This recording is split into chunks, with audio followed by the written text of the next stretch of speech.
Welcome to the World 24 News channel. Putin is changing how Russia is governed. When declaring martial law in Russian-occupied Ukraine last month, Russian President Vladimir Putin also handed special powers to regional authorities across Russia and created an influential new government body that is charged with coordinating supplies to the military. To the average Russian, these changes might look trivial, but step by step, Putin is laying the foundations for a fundamental restructuring of Russian politics. As a result of decrees signed by Putin, regional governors can now limit civil liberties, and the federal government in Moscow has the scope to move the economy to a war footing. Different regions have been given different powers. For example, the authorities in annexed Crimea can temporarily resettle residents and put restrictions on those entering and exiting the region. In Moscow, the authorities can limit the movement of vehicles. Following October's successful attack on the Crimean Bridge, infrastructure defenses are also being reinforced all over the country. Essentially, Putin has directed the council to transform the economy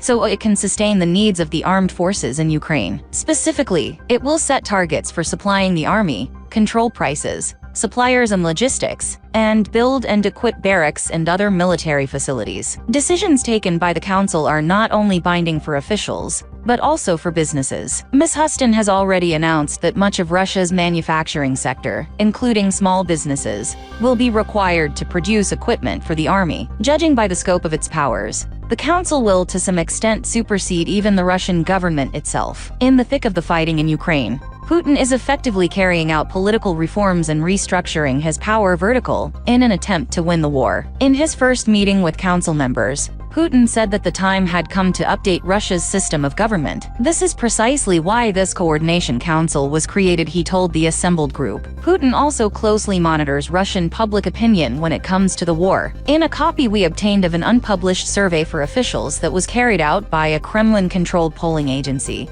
the results reveal the Ukrainian counteroffensive and Russia's mobilization announcement have shaken the public's faith in what the Kremlin calls its special military operation.